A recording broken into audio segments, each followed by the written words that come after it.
It's Nolan. Now, before we get started, make sure y'all hitting that like button. Make sure y'all sharing it on your respective platforms. Let somebody know what we're doing today. Now, let's get into the show.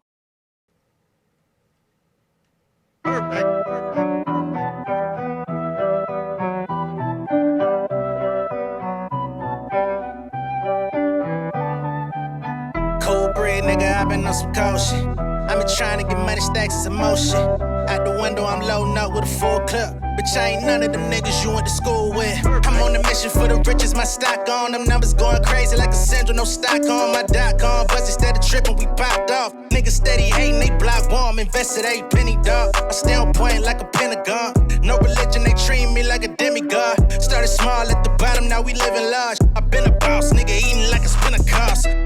I'm in my bag, I'm in my go, y'all. Walking out the bank, a nigga fresh, I need a photo. Talking distribution with the best, we up in Cobalt. I'm counting up the money with a time, ain't got no job, I'm classy. Young rich nigga on the way, yeah. I'm still hungry, hella chicken on the plate, yeah. I'm killing shit, I need to see with yellow tape. Got me weeding out the snakes, lift a nigga like some weights, Cold bread, nigga, I been on some cold shit. I been trying to get money, stacks, and some more shit. Out the window, I'm loading up with a full clip. Bitch, I ain't none of them niggas you went to school with. I don't speak to niggas in the cafe. Watching everybody like a matinee. Know they coming from a spot like a valet. My shit selling word of bad. Hold up. What's going on, beautiful people? It's the kid J Nolan here. Welcome back to another episode of Inside the Industry, your number one source for music, entertainment, commentary, and breakdowns. Hope everybody's doing well out there today. In this particular video, we're going to be getting into Drake getting called out by T-Pain on more than one occasion.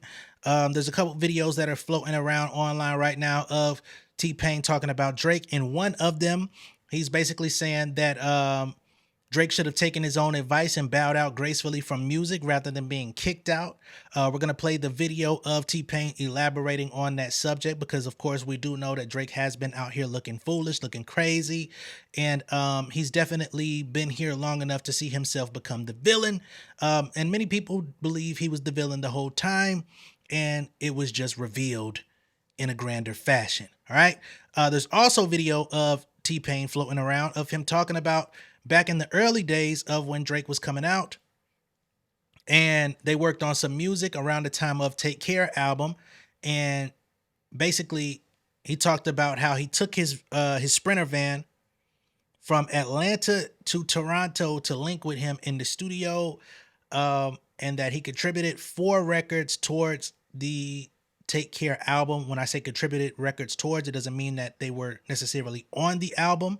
He claims that one of those 4 songs made the cut. I don't know which song he's referring to because I don't see a song featuring T-Pain on the Take Care album. However, he said when it came time for Drake to work on a song for him, which was the initial reason he even went up to Toronto, for whatever reason, he just never got around to it.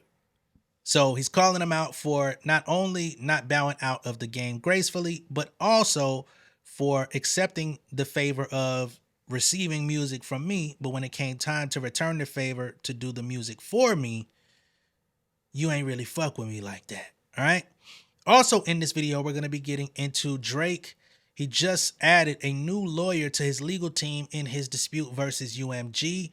We're going to get into who this new attorney is because this is somebody who has, been a prosecutor for the U.S. government in the past, handles very, G14 classified type cases. So we're going to get into who he just added to his legal team to try to continue to fight in this lawsuit, of course, against UMG. All right, we're going to get into all those things, but let's get into T-Pain first. Okay, so T-Pain thinks Drake should follow his own advice when it comes time to make a graceful exit from the music industry. He says, one thing I learned from Drake, but one thing he hasn't followed is his own words. Drake said, I want to be one of them people that gracefully bow out and not get kicked out. All right, here is the words from Teddy himself. Teddy pinned her ass down, by the way. The one thing I learned from Drake, here's the crazy thing. One thing I learned from Drake, but one thing he hasn't followed his own words. Drake said, I want to be one of them people that gracefully bow out and not get kicked out. I have ever since said, You really thank y'all. I appreciate y'all. I'll see y'all when I drop. Don't worry about it. I'll just drop something. Let me know if you heard it. Drake is like, no, listen. Okay, I got another one. Check this out. Check this out. Y'all didn't like that one? Okay, real quick. Just one more. Let me try one more. And then he's the person that he said, he didn't want to be. And I learned that from him. Like when he said that, I want to gracefully bow out and not get kicked out. I was like, you know what? I'm out this bitch. This is live shows now. I'm out this motherfucker. I'm not trying to impress y'all niggas. Y'all niggas don't give a fuck about live or die. Why the fuck would I keep trying to impress y'all niggas? I'm out. I'm done. I did everything that I was trying to do. I changed the game. I made a sound. What else? What else? You literally can't. It's only even if you make a hit today, it won't even. That's just normal. Yes, it's just normal. It's like, yeah, that's okay. Well, shit. Cool song. All right, so that is T-Pain, and I already know there's going to be some people that resist the message from T-Pain. Not too many people, but I can already predict who will. It's okay. It's not a big deal. Now, what I received from T-Pain's message here, this wasn't T-Pain saying retire, because T-Pain hasn't actually retired, right? The last few years, T-Pain has actually been on quite a run, but he hasn't been vying for mainstream attention. He makes the music that he wants to make. He'll make music for his gaming partners that he works with in the Twitch community. He'll make music live on Twitch for his, his dedicated audience of people that tune in for what it is that he makes. But he's not necessarily trying to compete in the marketplace. He's not competing for market share. He's not trying to hold on to who he was in 2007, 2008, and can't grow from that person, right? He also has humbled himself a lot. He got off of, I ain't going to say he don't drink no more, but he used to drink excessively to the point of oblivion and make terrible decisions. I think he's scaled back quite a bit. So he's a lot more clear in his thoughts, and he just does what he wants. You know what I'm saying? He goes where he's welcomed, and he doesn't try to convince anybody that he needs to be anything more than what he is, right? So when I hear him speaking about Drake not being the guy that gets kicked out, I think that's basically what he's saying Drake should be, progressing into in the latter parts of his career. Now, of course, when it comes to Drake and the position that he's playing in the industry right now, it does feel like he's in that kicked out type of position. Not necessarily from the music industry, but from a hip hop culture standpoint, from a partaking in rap battles standpoint, from a good sportsmanship standpoint, all of those areas, he's being kicked out. Because never have we seen a rapper in the history of the motherfucking genre come out here, lose a rap battle, and sue the label. We've never seen somebody out here completely suppress other artists to this magnitude, to where it's, if you say anything against me, I'm going to get your shit shelved. Now, we've seen artists who have suffered from diss records against massive people because there is a certain level of people picking sides in the industry. Well, if I rock with this person, I can't support the person who got dissed here. But we don't necessarily see that artist holding the hammer, knocking people out. And it's not knocking people out based on your strength, but knocking people out based off of the people that you have backing you, right? Trying to halt people's ways of making their living or make it more challenging to even be like, well, if he even sniffs the wrong way, we're going to run your shit through a committee to see if it's eligible to be dropped. Namely, Pusha T. They tried to pull the same thing on Kendrick Lamar, right? So yeah, he's outcasted himself. He's showing himself among the Morgan Whalens of the world, the Aiden Rosses of the world, you know, people who generally hip hop folks don't really fuck with anyway. So again, he is on the outs. He is in the kicked out category. He's still a massive artist. He still has a big fan base. But he's still out here vying for market share, right? The negotiation that he has with UMG. It's another reason why the lawsuit came to be, because they basically made him an offer that he wasn't happy with, because they basically looked at him and said, yo, you on the decline, my boy. You ain't on the rise. You've done everything, all the records. There's no more records for you to break. There's no higher ceiling for you to reach. Therefore, we cannot pay you based on projections of you exceeding. You are now going down the totem pole. Therefore, our offer is going down. And he also couldn't accept that as well.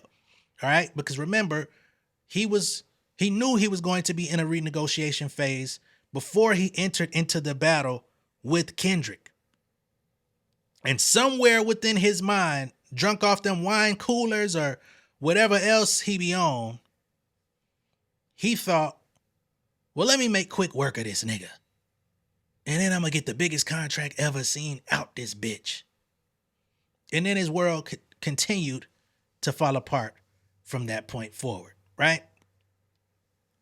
We see him doing some sexy songs for you. He's trying to get his old fans back by doing R&B music with Party Next Door. Oh, they want me to do R&B? No, nobody asked you for that.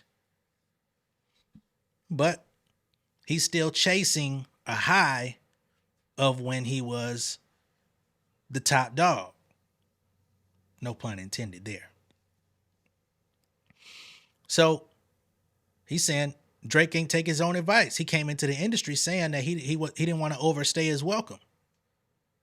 But when you are the top guy, how many people really want to walk away from the game? You know, or when you're perceived to be the top guy, when you're hoisted up as the top guy, when the label has you in a position where they're playing with the house money, so you can't lose. Who wants to walk away? We see Kanye fighting in that same way. The times have changed. The culture has shifted. The culture is moving forward.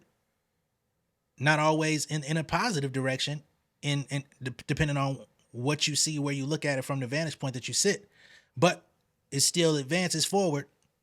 And some people have a very hard time adapting or allowing themselves to be in a position of, okay, I'm not the hot new thing no more. I'm not the young guy. I'm not the fresh new face in the industry. I can't have complete domination among this new era of people. Let me just be the cool OG. Drop good music when I feel, go do my tours, make my money, and stay the fuck out the way, and don't do no goofy shit that's gonna fuck up the bread. Niggas have issues with accepting that role. So that's what I believe T-Pain is talking about. Now, let's get into the other video of T-Pain talking about those unreturned favors from Drake. It's not. Obviously not. Obviously. You are the Black Drake, bro. Like, you started that whole movement. The Black Drake. Nah. Now I got What's his name? What's the fucking poet? The actor. It's DJ Quick calling T-Pain the Black Drake. That's funny as hell. All right, DJ Quick. No, that man gonna fuck around and cease and desist your ass. He said cease and desist is for hoes. Then he filed a whole lawsuit. That, goddammit, oh my where? God. He's like a fisherman now for some reason. It's weird. I don't know.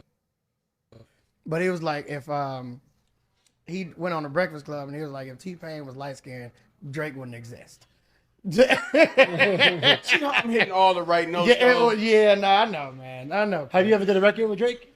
I did 4 records for Drake. Oh wow. Am I missing something? No, I nobody like knows this, but I wanted Drake to get on 5 o'clock in the morning, my record. Yeah. I drove from Atlanta to Toronto to go get the record, and he never did it. You use a passport? You had to cross the bridge? I had to cross the joint. Them is I took my tour bus. Yeah, them Canadians are dead. I took my tour bus, went up, from Atlanta to Toronto, chilled with him for like 3 days. Nice. I did 4 records for his album. He did 0 records for mine. But I went to go get a joint for me and ended up doing 4 shits for him. And it was like, okay. Did he make the album? His album? One of them did. One of them did. Yeah. Which one? It was on the Take Care album. Did you your vocals or just producing? It was my vocals. Yeah, it was just vocals. Yeah, I was and then after that I went on Twitter, as per advice of my managers. terrible fucking advice. It wasn't even crazy. It was just like, everybody go tag Drake and tell him to finish that record I gave him. You thirsty. You thirst trapping. Yeah. Then he hit my manager. He was like, tell T-Pain, I know he don't really want to work with me. What the fuck? They turned it around. Yeah. He gaslit me. He got records. One-on-one. He gaslit me and got records. Hit your ass with the reverse Uno card. Why you out here acting like you really want to work with me, man? You don't really fuck with me like that. I fucked with you enough to contribute to your shit. Why you couldn't do nothing for me on the flip side? You know you don't really want to work with me like that, bro. You know I ain't really your vibe like that. I was enough of your vibe to goddamn do some shit for you. So that's T-Pain's story of literally driving from Atlanta to Toronto in his tour bus, having to go through customs to get into Canada to work with Drake, to ultimately end up having no personal benefit come back in his direction on the flip side. Ain't that about a bitch or two? We'll keep on going with the show, though. All right, now let's get back to Lawbury here. Okay, so we've got a motion for admission pro hac vice for Miss Anna Gottfried. All right. So they say, pursuant to Rule 1.3 of the local rules of the United States Courts for the Southern and Eastern Districts of New York, I, Anna Gottfried, hereby move this court for an order for admission to practice pro hac vice to appear as counsel for Aubrey Drake Graham in the above captioned action, as described in my affidavit submitted contemporaneously herewith. I am in good standing of the bar of the state of Illinois. So she's coming from Illinois into New York to practice on behalf of him. There are no pending disciplinary proceedings against me in any state or federal court. I've never been convicted of a felony. I've never been censored, suspended, disbarred, or denied admission or readmission by any court. I have attached the affidavit pursuant to Local Rule 1.3, the required certificate of good standing, and a proposed order granting the relief requested herein. I've submitted the filing fee of $200 with the motion for pro hac vice admission. So this is the attached affidavit, right? I, Anna Gottfried, declare and state as follows. Basically, all of the same shit that was just stated. All right. And Exhibit A, this is her admission to the bar for the state of Illinois. We don't have to get into all that. But yeah, he's added Miss Anna Gottfried to his legal team. Now, let's get into some additional context as to who Anna Gottfried is and try to understand what her role will be in Drake's favor, okay? So she is an associate of Wilkie Farr Gallagher LLP or whatever the fuck, which is the law office or law firm that's representing Drake, okay? She's an associate for litigation. She's a senior associate in the litigation department in Washington, D.C. Anna represents clients in complex commercial litigation, high-stakes disputes, and class actions in criminal matters and enforcement actions. Very interesting. Anna is a skilled investigator, litigator, and trial attorney. As a former U.S. Department of Justice prosecutor, she is experienced in serving as lead counsel in all phases of grand and petite jury pretrial and trial litigation, including preparing witnesses for testimony, briefing issues of first impression, and arguing outcome determinative motions. Anna has first or second chaired several federal jury trials with intense media interest. She has successfully delivered opening and rebuttal arguments, led voir dire and jury charge conferences, and conducted direct and cross-examinations in high-profile cases. Most notably, as a co-counsel, Anna secured a conviction in the federal prosecution resulting from the fatal shooting of Breonna Taylor. Interesting. So she was on the prosecution side for the murder of Miss Breonna Taylor. Rest in peace. Anna is also fluent in Polish. Not sure how that's going to help here. She commonly handles cross-border disputes and other matters with an international dimension, but I'm sure she can, make us understand, translate any other accents that Drake would like to use in court. Anna previously served as a law clerk. Anna previously served as a law clerk to the Honorable Mary Beck Briscoe of the United States Court of Appeals for the 10th Circuit and to the Honorable Charles P. Kokaras of the United States District Court for the Northern District of Illinois. They get into her experience down here. Let's see. She's worked as a senior trial attorney, prosecutor, criminal section for Civil Rights Division, Special Assistant United States Attorney on Detail United States Attorney's Office for the District of Columbia, D.C. She's won awards, Performance Award for Sustained Superior Performance 2024, 2023, and 2021. Okay, so she's been awarded quite frequently very recently. Special Act or Service Award for Exceptional Contributions in the Public Interest as of 2020. Okay? So again, she's worked on very high-profile cases. She is a litigation specialist and formerly worked as a U.S. prosecutor. All right? So Drake is beefing up his team. All right? Because, of course, we have discovery being submitted.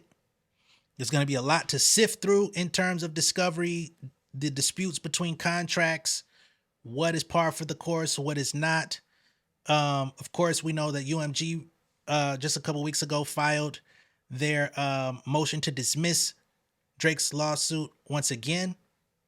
This is their final attempt. This is the last opportunity that they have to advocate for dismissal. I've told y'all all along, I don't see it getting dismissed. And with him adding this litigation attorney to his team, it further cements my assumption that this ain't probably going to get dismissed. I do genuinely believe that the judge is going to want to see this through in front of a jury, to where all things can be properly presented, cases can be pleaded in full, because there's a lot riding on this thing. Not to mention we have the amicus brief with the rap scholars that will be coming in to interpret the history of battle rap and the stakes that are on the line with battle rap, to contextualize what it is that Drake is complaining about, where he's trying to make Kendrick's lyrics criminalized. They're trying to keep his lyrics in context of the battle, to show that, harsh language, hyperbolic speech, and just extreme exaggeration are standard when two artists in rap music agree to engage in battle. Now Drake is weaponizing rap battles to say, well, I don't like what you said about me in the rap battle, so now I get to sue the label and come up. In case I am damaged goods in hip hop, I need to walk away with X amount of money as a cushion. Fuck out of here. But we're just going to have to see how this thing plays out. You know what I mean? It's already scheduled to go well into 2026 if the judge decides to proceed. So again, just be ready for the long haul, y'all. I cannot say how this is going to go. I don't believe he will win, but I am not a trained legal professional to speak on it definitively, and I refuse to do so because there's so much that's going to go into this thing. Who knows what skeletons may fall out of the closet along the way. All right. Let me know what y'all think of all this down below in the comments. Be sure to like and share this video. If this is your first time seeing me on YouTube, go ahead and subscribe to the channel. Become an insider, and I will catch y'all on the next one. Much love and respect, y'all. Peace. King of my city and cul-de-sac. Coming, I swinging like soldier rag. Leading my people like quarterback. But I study this shit, I'm an almanac. Had to get up and grind. Knowledge is booming, I'm here to apply. Came with the chip and the dip, it just single the mind. We finna do more than survive. I need my check. Spinning the block for the Gouda, we hitting the jeweler to flood out the net. We don't do beef on computers, I'm straight out the sewer, we come when you rest. Niggas be looking perplexed, so keeping my foot on their neck. No map, I trust my gut for the quest, but drama, I'm fully abreast. I was ready for years and they doubted me. All of a sudden they tell me they proud of me. I been dropping these haters like calories. Cross them out, I came back with some boundaries. Stand for my honor, but you run no corner. Packing the stick with a drummer. Wanna catch my bad, won't fumble. I done came too far to be humble.